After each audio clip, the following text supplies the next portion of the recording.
we had a victory parade, whole regimental victory parade in a Nazi soldiers' field. I've seen soldiers marching before in movies and whatnot, but this was me participating, and that was great. I've always wanted to be what I am, an actor. But there was a period of time in my teens where I wanted to be a Marine and where I seriously considered having a military career.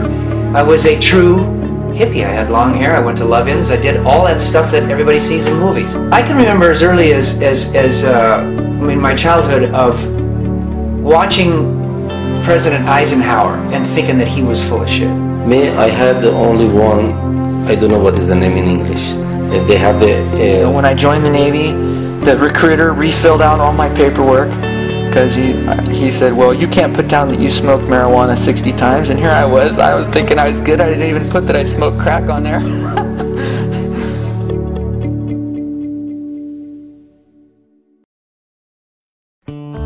The funny story goes that I tried to actually join the Marines first, and I called the Marine recruiter and I said, hey, I want to be a Marine. And he said, great, come on down. And I said, well, before I come down, I just want you to know a little about me. And I've got 3 felonies.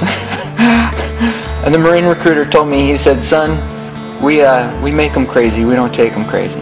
Try the Navy. I was born and raised in Hawaii.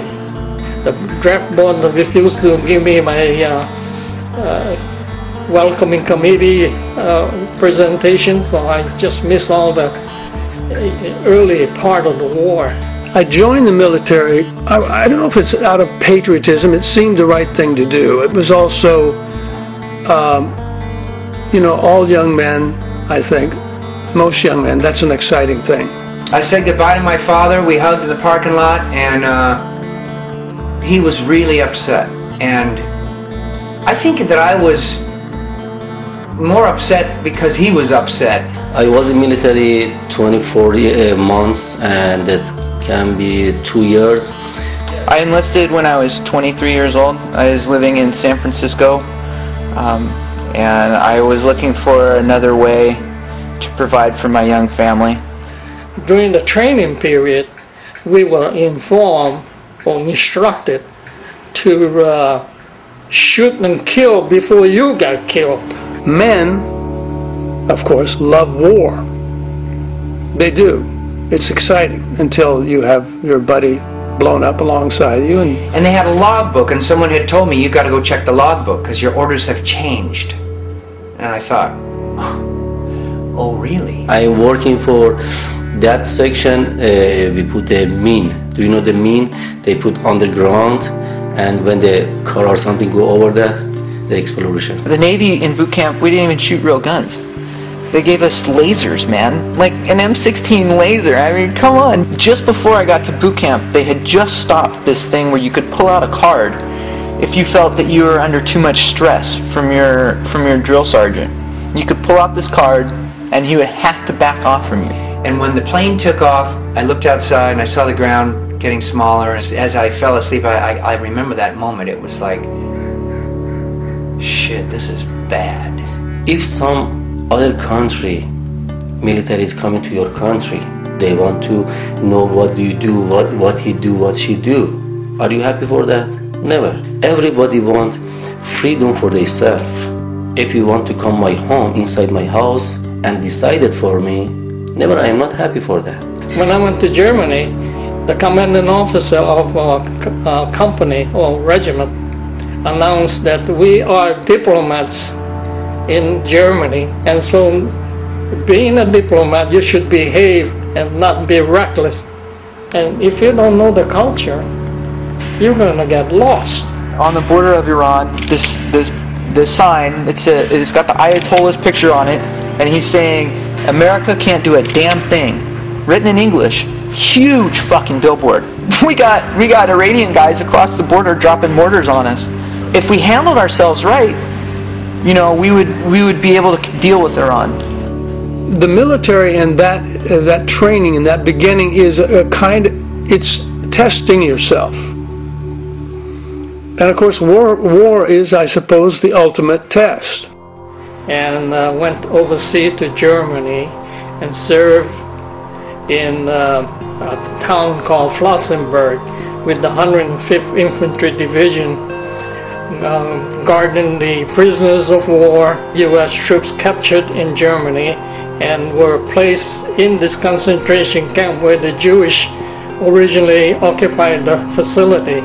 And when we got there, the back end of the C-147 opened up and they herded us into this warehouse, and I had my orders and my guitar, and I backed up and I banged into this big wooden door, and I looked and there was a stencil on it, "Human Remains." There's all the dead guys that are getting ready to be shipped back in body bags. A lot of my friends that died in front of me. When I finished my military, I went to apply for the job. I told them I was in the military 24 months, I was a good soldier, and you know what they asked me?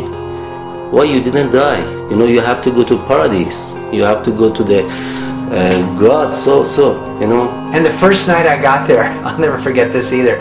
Here's a guy in his blues, we called him in the Navy, his dress uniform. And he's coming to the door, and I got my sea bag, and he's got his sea bag, and he's got his orders, and I have my orders. And I looked at him, and I came to, sort of, and I said, "Are you leaving?" He said, with this really very sympathetic look, he said, "Yeah, I am."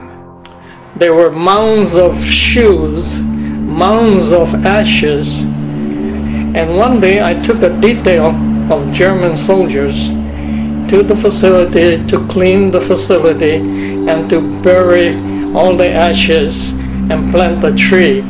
And first the soldiers were hesitant to do the work because they thought I was going to bury them in that hole they were digging. When I got to Germany, we were addressed by our company commander and said our function in Germany was to absorb a first strike from the Russians. That is, we would be annihilated.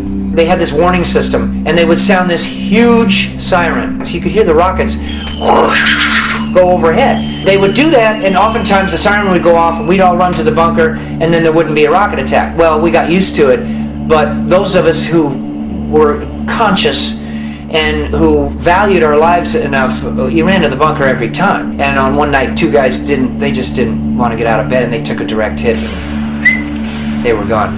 Iraqis guys shoot me with a gun, and his spear is broken here, and I was so lucky, thanks God, they are not coming to my head.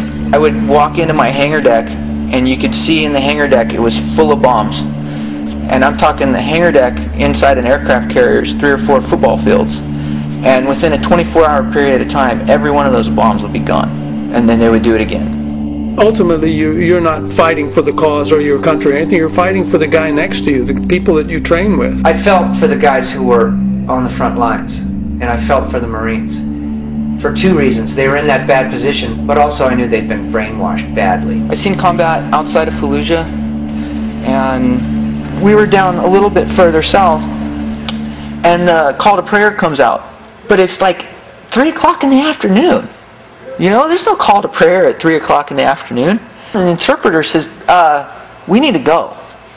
The imam at the mosque is using the loudspeakers to call, the Americans are here, gather your guns and kill them.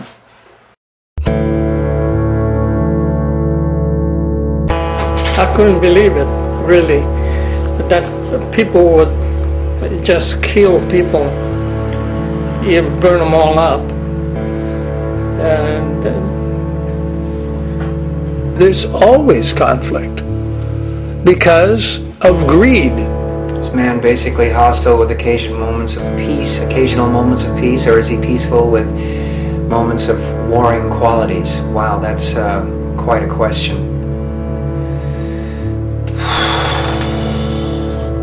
I had probably 20-25 friends, best friends, when we sitting when we was there in the Ahwaz or Abadan, and we sitting together every night, we are talking why they happen, so why we should be here, and they kill each other for nothing. We used to get toy drives going from back in the States, and we'd get toys and we'd give them to the kids, and we'd give them to the kids. And when I first got to Iraq, it was this really cool thing. It made me feel really good that we were giving it to these kids. By the time I left, We were throwing soccer balls at kids, driving by at 45 miles an hour, seeing who could beam the kid in the head the hardest. Compassion is killed. After I got out of the military, my tolerance, I was mentally ill, I think, for a year. I had horrible nightmares for 6 years.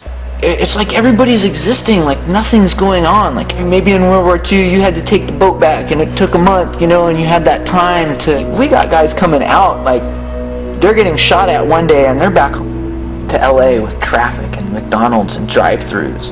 I'm driving down the road still like looking everywhere to see what piece of trash is going to blow my legs off. If the war is good, why all the political guys, they are not send those family to that? You know, that is very important. That this war is only for the middle class people or for the poor people. You know, it's not for the high class people. God say, no, you shouldn't go because you have too much money, you are so. Well, would you recommend the military? If you didn't have to go kill people... Always we say, young guys should go to the military until they can be a good man. I don't have any regrets being in the service. I really enjoyed it. And I recommend highly for young people. Of course, when there's a war, you have a chance of coming back or not coming back, but that's the chance you take. Being in war takes something from you. It takes this decency. That fear rots in there somewhere, somehow. Even in I got it under control, I still have regressed myself 15 years in my personal development. But yet, I love it so. We're just one of thousands of different people on this planet. And we're no better than anyone else. In terms of tolerance and humanity, I think that's constant. My tolerance has come from getting smarter and getting older. It's just made me just feel more deeply about how awful it all is. Life is not only for me. I think God sent a piece of bread or something for everybody to share together. Freedom. If you free people, there's no need to fight. War happens and it's really tragic.